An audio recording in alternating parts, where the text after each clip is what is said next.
Comment obtenir sa résidence permanente pour le Canada en 1 an et demi et tout ça sans diplôme? Pour beaucoup d'entre vous, les seuls moyens que vous connaissez pour pouvoir immigrer via la résidence permanente au Canada, ce sont les procédures telles que Arrima et Entrée Express. Au regard des conditions qui sont demandées, bon nombre de personnes abandonnent ces procédures et se tournent vers le visa visiteur qui ne donne aucune certitude sur votre avenir ici au Canada. Aujourd'hui, moi, je vais vous parler des formations professionnelles. Dans cette vidéo, je vais vous montrer comment obtenir la résidence permanente via les formations professionnelles. On verra dans un premier temps c'est quoi une formation professionnelle. On verra ensuite comment cibler les bonnes formations professionnelles pour faciliter l'accession à la résidence permanente. On verra aussi quels sont les moyens qui seront demandés pour la réussite de votre procédure. Et à la fin de la vidéo, on verra comment candidater pour une formation professionnelle. Je me présente, je suis Eddie Kodjan, mais tu peux m'appeler le professeur.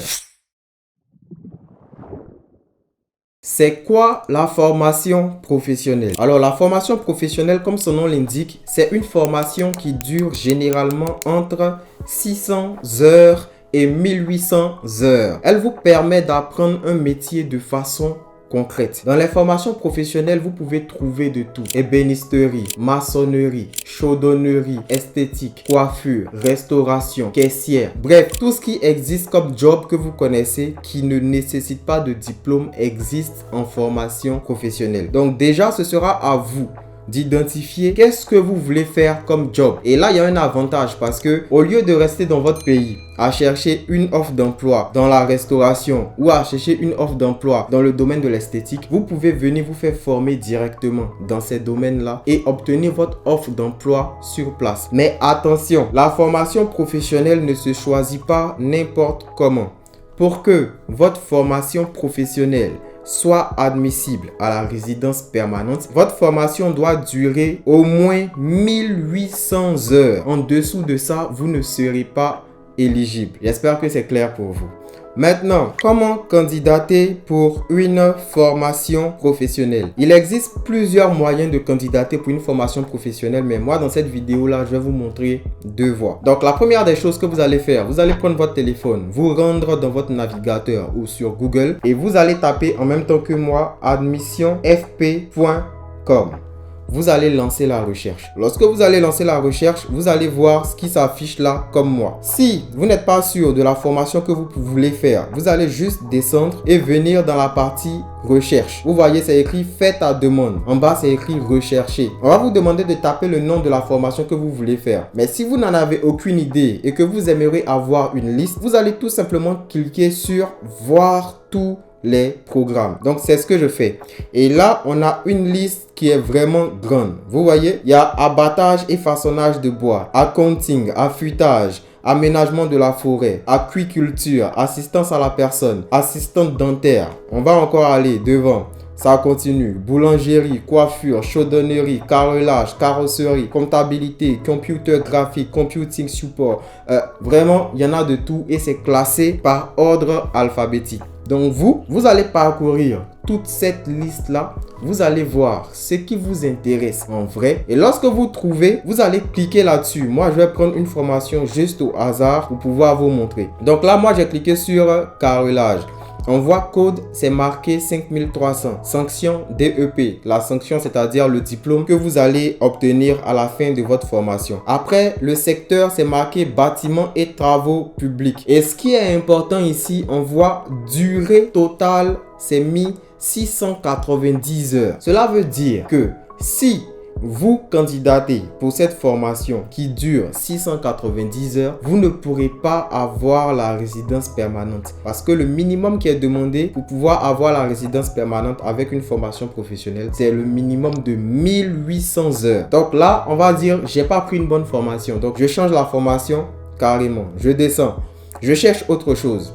Je vois conduite de machines de traitement de minerais. Bref, ça c'est pour ceux qui aiment conduire les gros camions. Donc je vais prendre ça, on va voir. Et là, je vois que la durée totale en nombre d'heures, c'est marqué 900 heures. Donc j'y suis pas encore. On continue de chercher, on continue.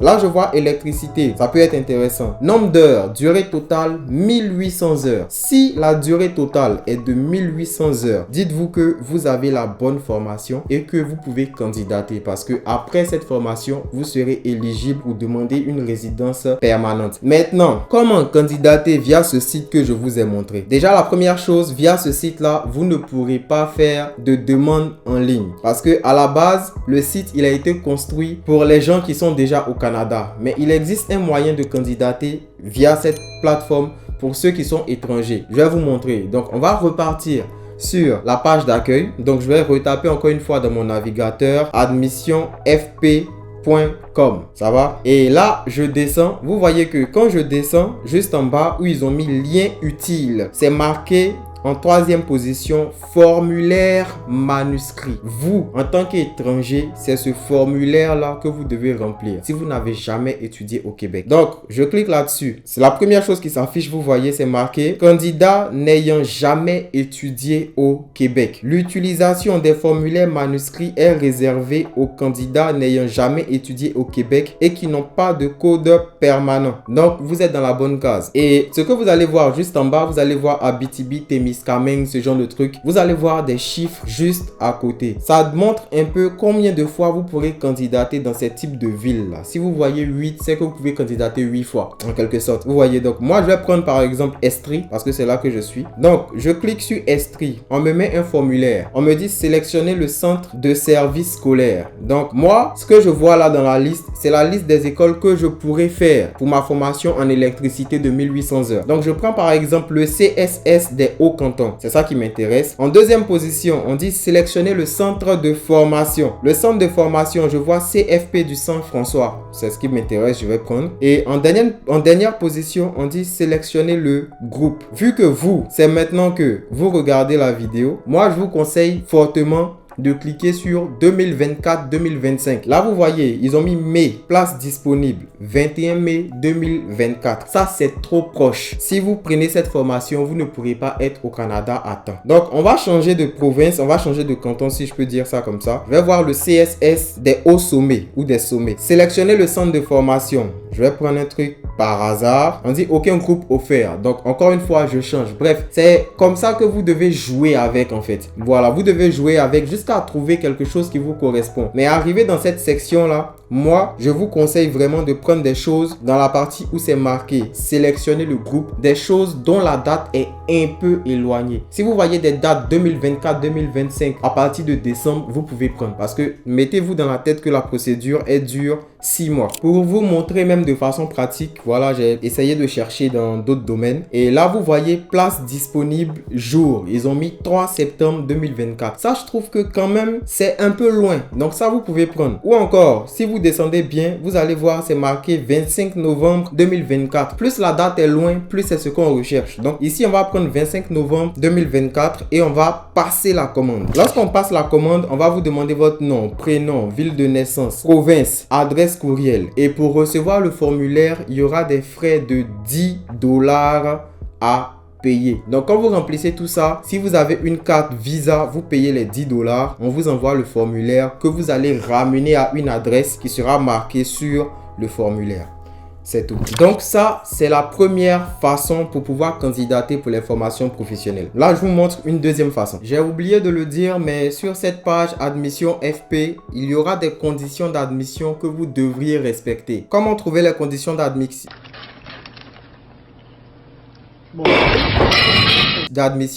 C'est dans la même partie où on a vu le nombre d'heures de formation. Mais généralement, on va vous demander d'avoir validé certaines matières de 4e secondaire. C'est quoi la 4e secondaire? C'est l'équivalent de la classe de seconde chez nous. Mais moi, je vous conseille d'avoir au moins le niveau terminal. Comme ça, ça ne vous réduit pas trop les portes en fait. Maintenant, on va voir la deuxième manière de candidater pour les formations professionnelles. Comment ça se passe? On retourne encore une fois sur notre téléphone. On va taper Québec métier d'avenir. Et on lance la recherche. C'est la première chose qui va s'afficher. Ce sera marqué Québec métier d'avenir. On clique là-dessus. Une fois qu'on arrive sur le site, vous allez voir, c'est marqué citoyenneté. Citoyenneté, ça veut dire nationalité. Donc, on va cliquer sur citoyenneté. Et là, vous allez voir, c'est marqué Canada, France, autre pays. Nous, on n'est pas canadien, on n'est pas français, donc on va marquer autre pays. Ensuite, secteur de formation. Vous allez voir que là, tout est sélectionné. Donc, moi, je vais cliquer sur tout sélectionner pour que ça désélectionne. Et je vais descendre pour prendre la formation qui m'intéresse. Donc là, il y en a de tout. Administration, commerce, chimie, électrotechnique. Bref, il y en a de tout. Donc, moi, je vais me mettre sur, je vais dire quoi, électrotechnique. Et puis, je vais lancer. Donc, je clique sur aller. Une fois que je clique sur aller, on a cette page-là qui s'affiche. Citoyenneté, on a déjà rempli. Région, je vous conseille de laisser ça comme ça pour pouvoir avoir vraiment beaucoup de propositions. Formation, on avait déjà choisi. On avait mis un truc, je sais plus trop quoi. Voilà, ils ont mis ça ici. Électricité, électromécanique, bref. Donc là, pas besoin de revenir là-dessus parce que sur la première page, on avait déjà choisi. Début de formation. Vous pouvez cliquer dessus pour choisir la date à laquelle vous souhaitez commencer la formation. Moi, ça m'intéresse pas trop. Donc, je vais carrément descendre ici. Je vois électricité, 3 formations offertes. Donc, je clique là-dessus. Je vois centre de formation professionnelle gagné. Et je vois début de formation 12 août. C'est un peu trop proche. Je vois droit de scolarité 28 000 $ et nombre d'heures, c'est 1800 heures. Donc, eux, je pourrais pas parce que la date est proche. Donc, je vais encore chercher. Est-ce qu'il y a d'autres dont la date est un peu plus éloignée? Quand je descends, je vois le deuxième centre de formation professionnelle pavillon de l'avenir. Et eux, leur date de formation, c'est le 30 janvier. Ça, c'est assez loin. Ça me laisse beaucoup de temps. Donc, la deuxième chose que je vais regarder, c'est la durée. Je vois, c'est 1800 heures. Donc, si je fais cette formation, je suis sûr que à la fin de ma formation, je pourrais être éligible pour faire la résidence permanente. Et le droit de scolarité, c'est de 27 000 $. Ça va vous faire crier, mais franchement, c'est rien comparé à ce que nous autres, on paye sur 3 ans. Ok? Donc, vu que j'ai vu et que ça m'intéresse, je vais cliquer sur le nom de l'école, tranquillement. Une fois que je clique dessus, j'arrive là. Vous voyez, ils mettent formation offerte aux étudiants internationaux. Et je vais cliquer encore une fois sur électricité. Et là, je vois, c'est marqué début des cours 30 janvier 2026. C'est ce que j'avais vu en premier là. Donc, maintenant, on va cliquer sur s'inscrire. Lorsqu'on clique sur s'inscrire, on va arriver sur cette page. Si vous voulez lire ce qui est écrit en premier, lire les instructions d'ouverture de dossier, vous pouvez. Moi, pour gagner du temps, je vais passer directement à la deuxième étape. Ouverture de dossier Québec métier d'avenir. Donc, une fois que je clique dessus, c'est marqué débuter l'inscription. On clique sur débuter l'inscription. Et quand c'est fait, on va descendre. Arrivé ici, vous allez voir formulaire de préqualification. C'est ce qui va nous intéresser. Donc, on va cliquer sur commencer. En fait, le formulaire, c'est pour voir est-ce que vous respectez les conditions, vous les respectez pas. Et si vous les respectez pas, ils vont vous faire des suggestions pour que vous puissiez